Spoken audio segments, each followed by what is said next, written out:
countries of Africa are open for business.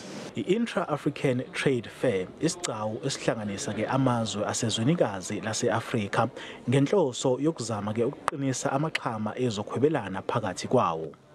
Bangu-7 ke omengameli bamazwe asezwenikazi lase-Afrika abebethamele lesigcawu. Balinganiselwa ke ngaphezulu kwenkulungwane osomabhizinisi abaqhamuka ezwenikazi lase-Afrika abazokube betshengisa ngemikhiqizo yabo kulesigcawu.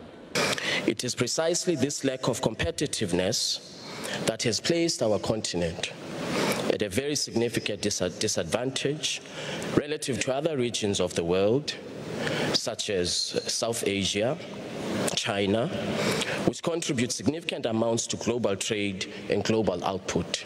The Intra-African Trade Fair is an important component in righting the wrongs of the past and breaking down borders.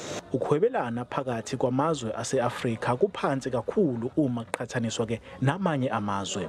Imbangela yalokhu ukungabibikho kwengqalasizinda efanele kanye nokungabibikho kozinzo kwamanye amazwe.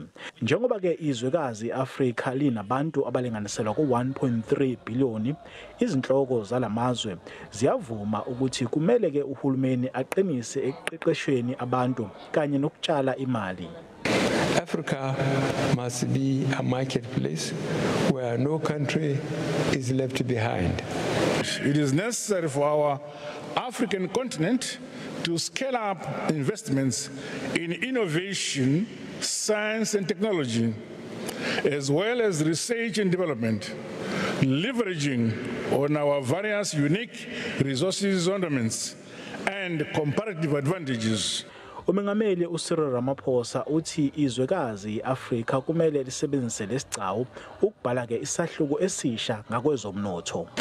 As countries, we must work with speed to resolve any outstanding issues around the AfCFTA. Let those countries that have not already ratified the AfCFTA do so. And let us take the necessary steps towards domestication. Le ngqungquthela iyaqhubeka. NginguSimphiwe Makhanya, wezindaba ze-SABC, eThekwini.